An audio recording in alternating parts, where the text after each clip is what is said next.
Coming up on this week's episode, LSA-based trainers are becoming more prevalent. FAA regulations SFAR allows for breathing room with limits. And Sportys releases an updated flight review course.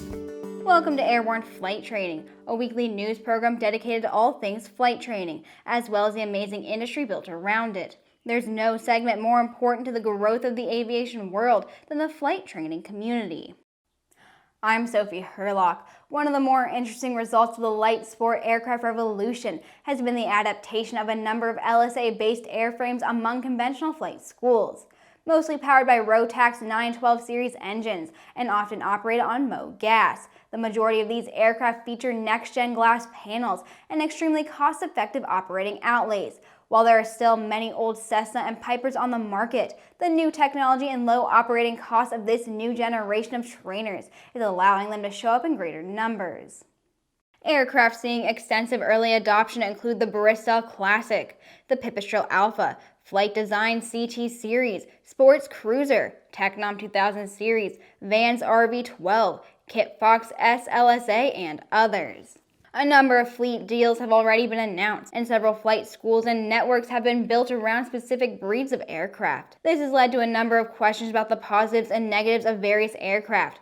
As a result, we here at Aero-News are consulting with some of our flight training partners to design a series of criteria, tasks, and tests that can be used in a one-against-one fly-off series featuring some of these promising designs. We will have more details on this soon. Stick around because we'll be right back with Around the Patch.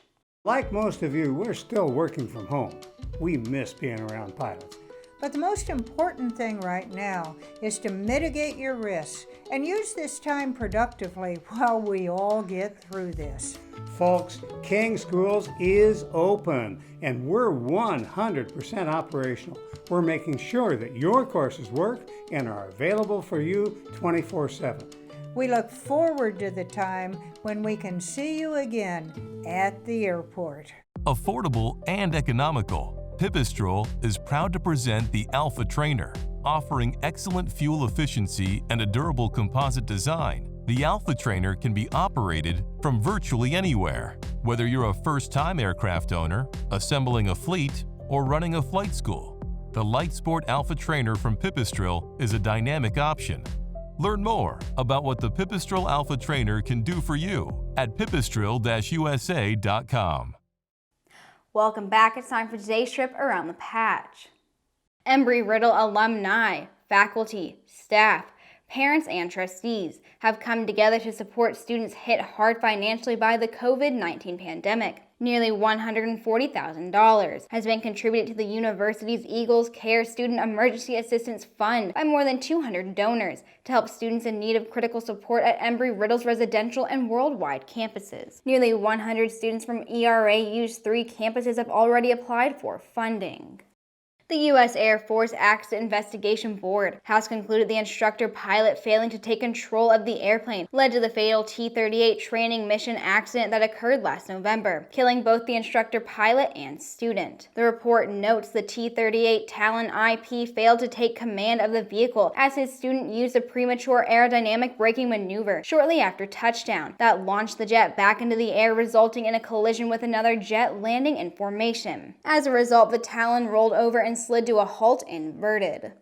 The Unmanned Aircraft Systems Collegiate Training Initiative has been launched as a new program designed for universities, colleges, and technical schools by the FAA to recognize institutions that prepare students for careers in UAS. The goal of the initiative is to make it easier for students to find training opportunities and deployment upon graduation, matching training with the needs of the workforce. The initiative is required of the FAA under their 2018 reauthorization. After being on a 2-week suspension due to several confirmed cases of COVID-19 on the base, the Army is now resuming flight training for students at Fort Rucker. Officials on the base believe quarantine and tracing procedures have helped to keep the virus from spreading. Social distancing measures, sanitation of aircraft and simulators, and rapid testing will be put in place in order to keep students safe. We'll be right back with the rest of the news. There's a difference between charting a steady course and pushing for the ceiling. And for nearly a century, Hartford Propeller has been defining that difference. It's in our passion for engineering and research and our dedication to testing the limits of performance. We are built on honor, We are Hartzell Propeller.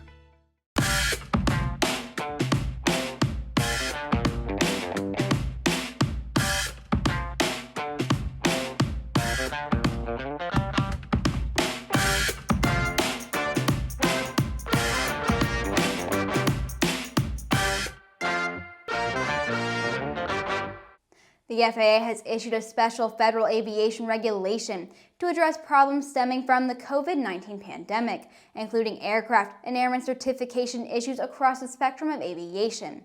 The agency's 93-page SFAR primarily addressed commercial and public interests in operations and those deemed to be essential activities. However, much is still to be desired according to the EAA. Among the many items of relief the document provides, medical certificates that expired on March 31st or later are extended to June 30th, regardless of the kind of operation in which the pilot is engaged. This provides relief to third-class medical certificate holders and higher, who would otherwise not be able to make appointments with an aviation medical examiner at this time. The medical relief included in the SFAR codifies the previous FAA approach using a non-enforcement policy and should address many insurance and liability-related concerns. Wholesale extensions of flight reviews and proficiency checks only applies to operations requiring a commercial certificate or higher. Extension of flight reviews for private pilots is limited to those with a total time of 500 hours, with 400 hours as PIC, and having logged 50 hours PIC in the last 12 months, and with operational limitations. Sportys updated and expanded its popular flight review course, adding new content focused on flight proficiency and stick and rudder skills. The addition of flight maneuvers training, featuring step-by-step instructions, helps pilots prepare for the flight portion of their next flight review, and also makes a great review for anyone who hasn't flown recently.